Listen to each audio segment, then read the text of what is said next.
በስላሴ አስተምህሮ በጣም የሚከብደኝ ነገር አለ፣ እባክህ መልስልኝ። ከሚያስተምሩትም መንገድ ጋር የተያያዘ ሕያው ጅረት አገልግሎት ሊቪንግ ስትሪም ሚኒስትሪ የሚባለው ማለት ነው። ስላሴን ይቀበላሉ፣ ነገር ግን ኢየሱስ መንፈስ ቅዱስ ነው ይላሉና በዚህ ጉዳይ ምን ትላለህ ይላል። እንደዛ ይላሉ። ሕያው ጅረት ወይም ሊቪንግ ስትሪም ሚኒስትሪስ የሚባል አለ። በስላሴ እኔ አላቃቸውም። አንድ ጊዜ የሆነች መጽሐፍ ነገር አይቼ ነበር፣ ግን በስላሴ አያምኑም። ምክንያቱም እነ ዋችማኒን ይጠቅሳሉ። እነ ዋችማኒን የሚጠቅስ ሰው ስላሴን አያምንም ለማለት ይከብደኛል። ምናልባት አሁን እንደዛ የሚል ግን ሚኒስትሪውን እንተውና ጥያቄው የሚያተኩርበት ነገር ጋር እናተኩርና ጥያቄው ምንድን ነው የሚለው? ስላሴን ይቀበላሉ ይላሉ። ይኸው ነገር ግን ኢየሱስ መንፈስ ቅዱስ ነው ይላሉ። ኖ ኢየሱስ መንፈስ ቅዱስ አይደለም እንዴ? ይሄ ማለት ኢየሱስ በሚጠመቅበት ቀን መንፈስ ቅዱስ እንደ ርግብ ሆኖ የወረደበትን ምን ሊያደርጉት? ራሱ ላይ የወረደው እንዴ? ከአብ የሚወጣ መንፈስ በመጣ ጊዜ ልክ አሁን እኮ ኦንሊ ጂሰሶች መንፈስ ቅዱስ ራሱ አብ ነው እንደሚሉት፣ መጽሐፉ ደግሞ ኢየሱስ ከአብ የሚወጣ መንፈስ ቅዱስ በመጣ ጊዜ ይላል።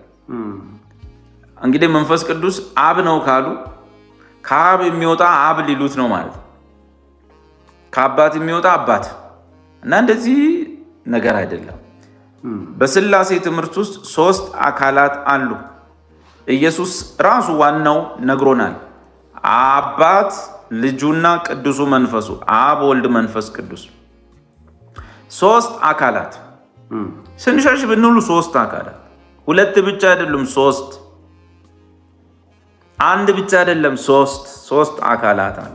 አባት፣ ልጁና ቅዱሱ መንፈስ እና አብ የራሱ አካል አለው በመለኮታዊ ባህሪ ከወልድና ከመንፈስ ቅዱስ ጋር አንድ ነው። ወልድ የራሱ አካል አለው በመለኮታዊ ባህሪው ከአብና ከመንፈስ ቅዱስ ጋር አንድ ነው። መንፈስ ቅዱስ የራሱ መንፈሳዊ አካል አለው እንደ አብ ማለት ነው። ነገር ግን በመለኮታዊ ስልጣኑ ከአብና ከወልድ ጋር አንድ ነው። እርስ በራሱ ሲጠራራ አንዱ አንዱን እርሱ እያለ ያወራል። በቀላሉ ኢየሱስ እንዲህ ይላል፣ እኔ ሄዳለሁ። ራሱ ኢየሱስ ነው፣ ወልድ ነው። አብን እለምነዋለሁ፣ አብ ሌላ ነው። እርሱም ሌላ አጽናኝ ይሰጣችኋል።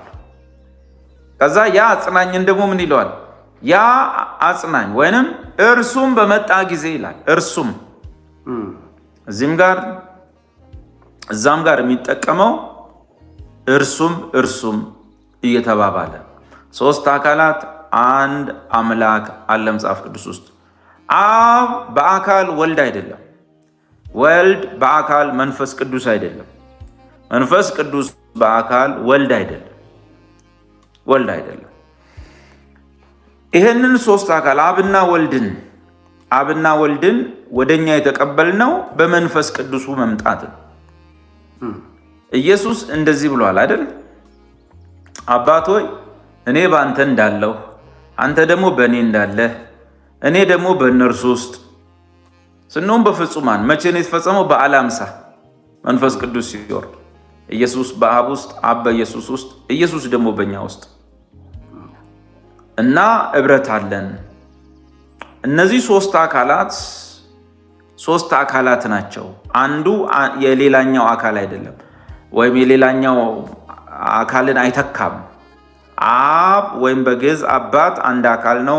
ወልድ በባህሪ ልጅ ማለት ነው፣ የባህሪ አንድነት ማለት ነው፣ ራሱን የቻለ አካል ነው። መንፈስ ቅዱስም ራሱን የቻለ አካል ነው። ኢየሱስ መንፈስ ቅዱስ አይደለም፣ መንፈስ ቅዱስም አብ ወይም ወልድ አይደለም። በመለኮት ባህሪ፣ በአገዛዝ፣ በስልጣን፣ በዘላለማዊነት፣ በፈጣሪነት ግን 3 ናቸው ሳይሆን አንድ ነው። አንድ ናቸው ከምንል ይልቅ እንደውም አንድ ነው ብንል ያምራል። ስማ እስራኤል እግዚአብሔር አምላክህ አንድ እግዚአብሔር ነው። ለዚህ ባጭሩ ጥያቄ መንፈስ ቅዱስ ኢየሱስ አይደለም። ምናልባት የቀደመው አዳም ከመሬታዊ ነው፣ ሁለተኛው ሰው ክርስቶስ ግን ከሰማይ ሰማያዊ ነው ካለ በኋላ ሕይወትን የሚሰጥ መንፈስ ሆነ የሚለውን ወስዶ ኢየሱስ መንፈስ ሆነ ለማለት ከሆነ ምንም ሐሳቡ ራሱ ከኢየሱስ እና ከመንፈስ ቅዱስ አካልነት ጋር የተገናኘ አይደለም። እሷን ጠቅሰዋት ሊሆን ይችላል እና ሕይወትን የሚሰጥ መንፈስ ሆነ ስለሚል ማለት ነው። ኖ ከሙታን ተነሳ ለማለት ነው። ከሙታን የተነሳ ለማለት ነው። ሲነሳም አጥንትና ስጋ ይዞ የተነሳ ግን መንፈስ ያልሆነ ነው። ሉቃስ ወንጌል ላይ ተጻፈ። መንፈስ ያዩ መሰላቸው ተነስቶ ግን ምን አላቸው? እናንተ እንደምታስቡት አይደለም። መንፈስ አጥንትና ጅማት የለውም፣ አጥንትና ስጋ የለውም።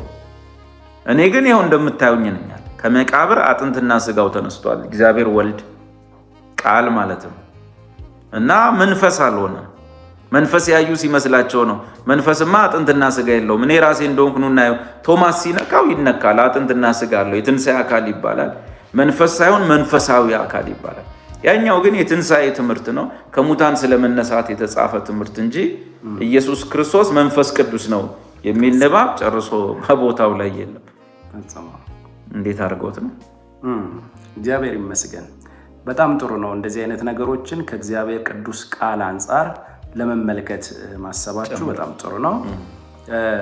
ምናልባት እኛም ዓላማችን እናንተ ጋር አሁን ይሄንን ነገር ስናደርግ በዋናነት ዓላማችን ወደ ቅዱስ ቃሉ ሐሳብ ወደ መጀመሪያው ሐሳብ ለመመለስ ወይም እዛ ጋር ያለውን እውነት አንደርስታንድ ለማድረግ ነው። ምክንያቱም ይሁዳ መልእክት ላይ ቁጥር 17 ላይ እናንተ ግን ወዳጆቼ ሆይ በጌታችን በኢየሱስ ክርስቶስ ሐዋርያት ቀድሞ የተነገረውን ቃል አስቡ ይላል። በ451 የመጣውን አይደለም። ኦርቶዶክስና ካቶሊክ የሚለው 451 ላይ ነው የመጣው።